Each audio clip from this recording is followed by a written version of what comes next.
Las técnicas de word embedding que vimos en los videos anteriores tienen la ventaja que incluyen la información semántica que no pasaba pues que no se podía incluir a partir de las representaciones originales, pero tienen un problema y es que sin importar el contexto, una palabra siempre va a tener exactamente la misma representación, ¿cierto?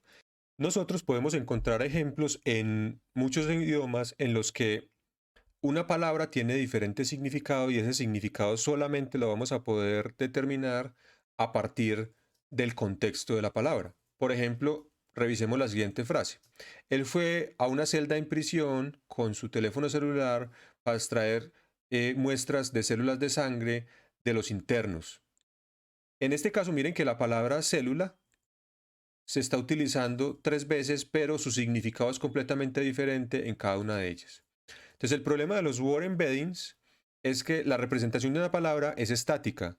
Sí, se pueden preentrenar sobre corpos muy grandes, pero una vez se preentrenan, si yo, por ejemplo, realizara la codificación de esta frase y a partir del word embedding, siempre que aparezca la palabra cell, va a quedar representada exactamente por el mismo valor.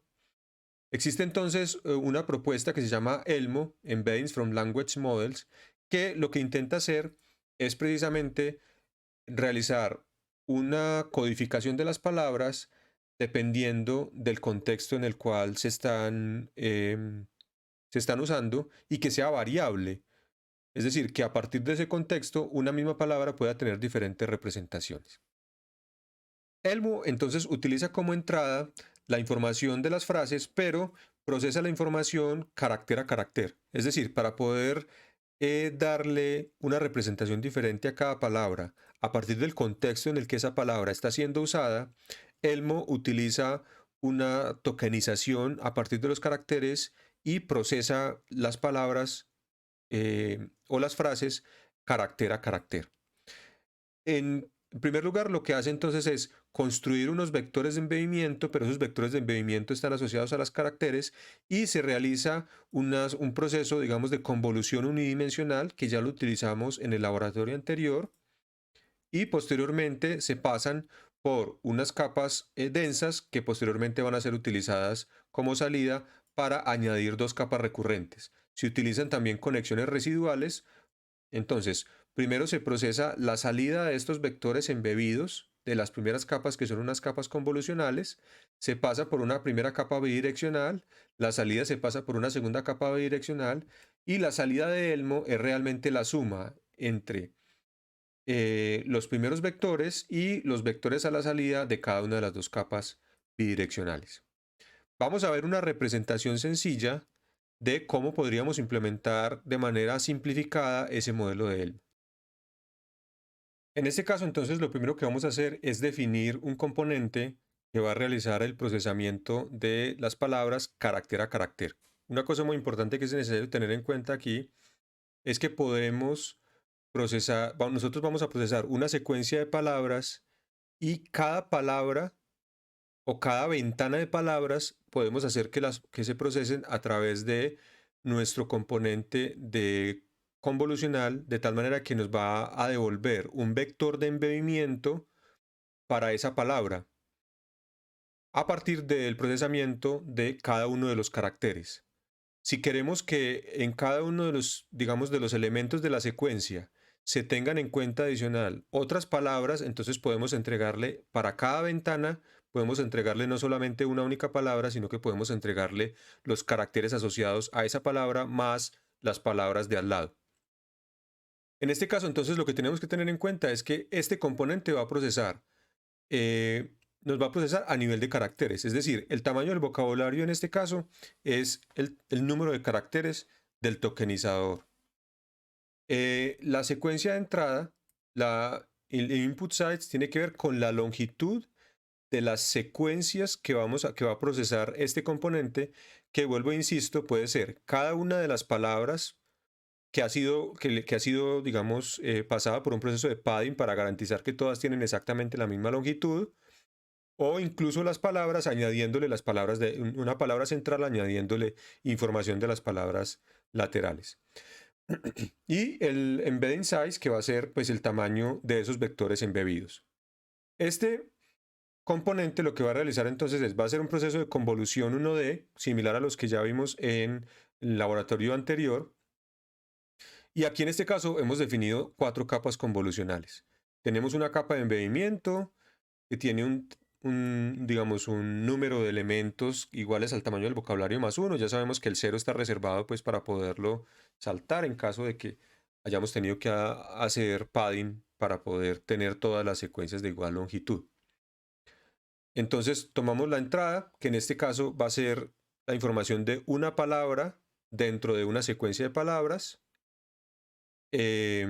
Vamos a pasarla por la capa de embebimiento, luego vamos a hacer las diferentes convoluciones 1D. Al final vamos a aplanarla, la vamos a pasar por una capa densa o por un conjunto de capas densas, si es del caso, y realizamos, incluso podemos incluir elementos para evitar el sobreajuste dentro de este proceso.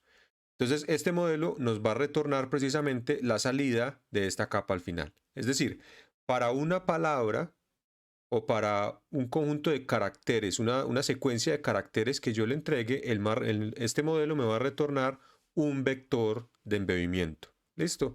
Recuerden que estos embebimientos que hay aquí son embebimientos a nivel de carácter, pero el resultado, la salida de este modelo, es ya un embebimiento a nivel de palabra o a nivel de la ventana que yo le haya entregado durante el proceso de entrada, digamos, al modelo. Este componente lo podemos entonces incorporar ya en un modelo más grande que tenga como entrada la secuencia de palabras o la frase completa, ¿cierto? Este modelo entonces, por ejemplo, va a tener una forma de entrada que va a ser el input text character padded, que en este caso tiene que ver con la longitud de la secuencia de palabras, ¿cierto? Y la segunda dimensión va a estar asociada es a la cantidad de características, que en este caso va a ser el número o la longitud de la secuencia de caracteres que se van a analizar en cada momento del tiempo.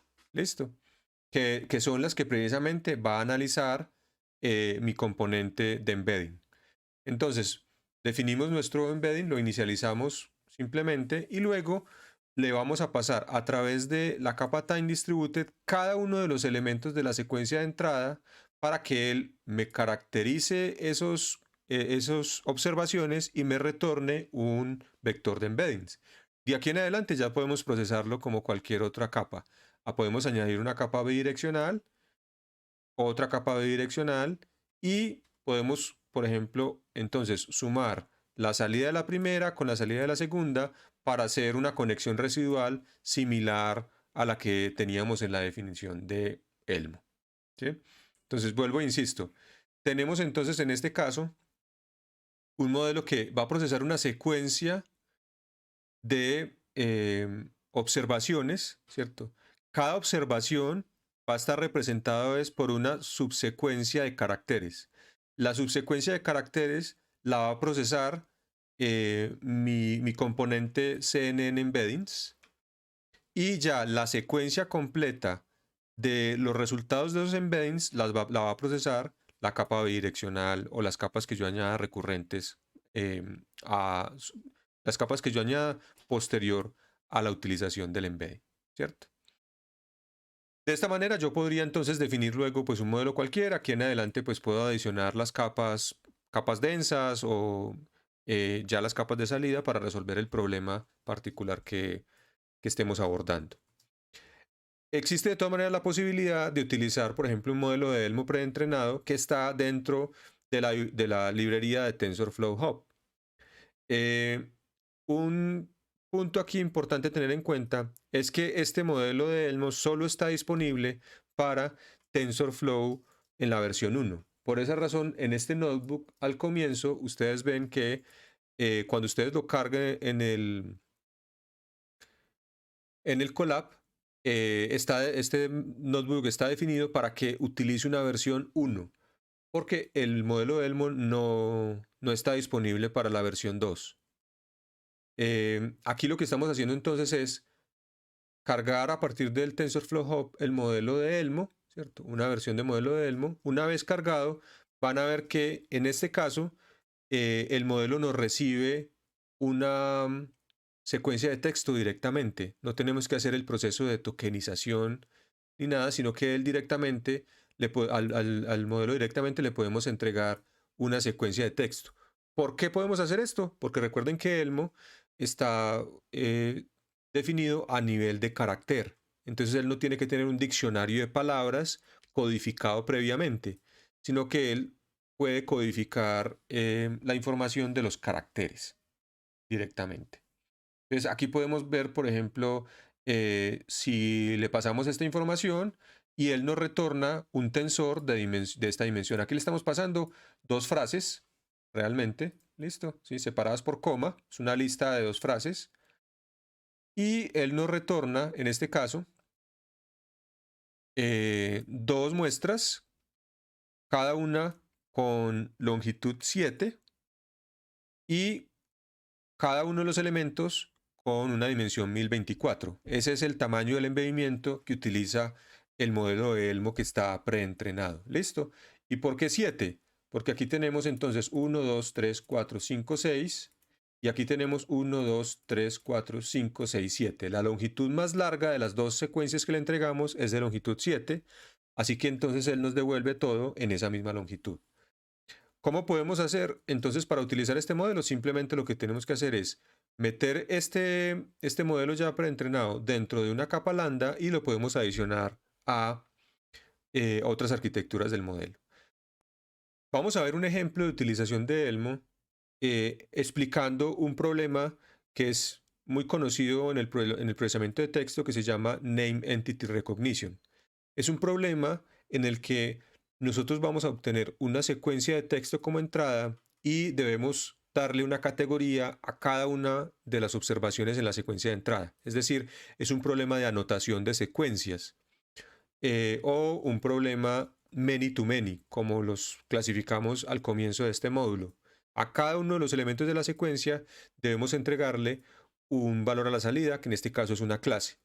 En este caso, el Name Entity Recognition es diferente al problema de Part of Speech Tagging, que es asociarle, digamos, a cada una de las palabras dentro de una frase, si es un verbo, un sustantivo, un adjetivo. Ese es un problema diferente, también es un problema de anotación de secuencias, pero en este caso, el Name Entity Recognition lo que intenta hacer es asociarle a cada uno de los elementos de la frase una entidad. Esas entidades, digamos que están ya previamente categorizadas, existen ciertos estándares, principalmente hay dos, uno que se llama bio y otro que se llama below, que aquí pueden consultarlos, que definen ciertas entidades para las frases. Entonces, se le asignan dos categorías, B, I y O, que significan beginning, inside y outside. Es decir, si es el comienzo de esta entidad que se llama facility, si es el comienzo de una entidad que puede ser una entidad geopolítica, por ejemplo, un país, es decir, por ejemplo, un país que esté compuesto de dos palabras. Entonces va a aparecer en la primera palabra de ese país, va a aparecer BGP. Y cuando ya termine, va a aparecer O. ¿Listo? OGP.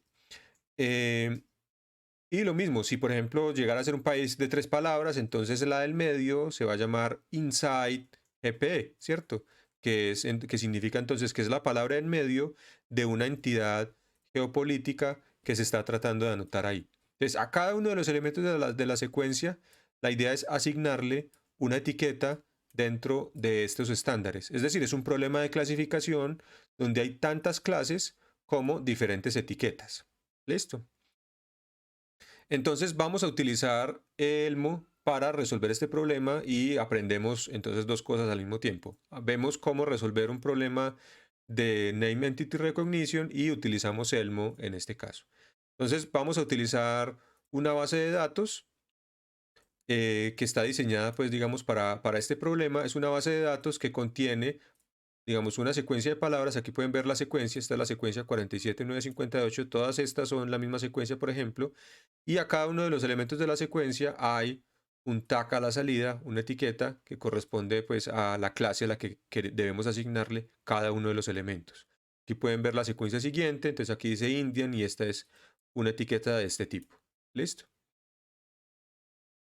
Entonces, bueno, para poder entrenarlo, pues tenemos que hacer un preprocesamiento de la información, tenemos que hacer padding a las palabras, pues para que nos queden de igual longitud.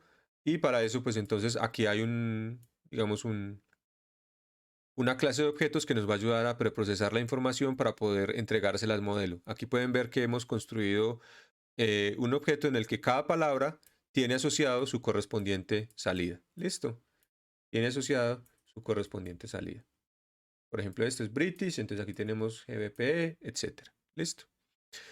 En total, vamos a ver que las secuencias que vamos a procesar tienen una longitud máxima de 104 palabras, pero la mayoría de ellas están concentradas por aquí con una longitud como hasta de 60, ¿cierto? Incluso pues 60 ya solo muy poquitas la tienen. Entonces, así que vamos a definir una longitud máxima de 50. Es decir, que cuando hagamos el padding, no vamos a agregarle ceros a todas las secuencias para que todas tengan longitud 104 como la máxima, sino que vamos a truncar las secuencias para que todas tengan longitud máximo de 50. Las que tienen longitud más de eso, pues las truncamos y se va a perder, digamos, de 50 hacia adelante. Yo puedo hacer también, así como hago padding y puedo hacer post-padding o pre-padding, también puedo truncar por delante o por detrás.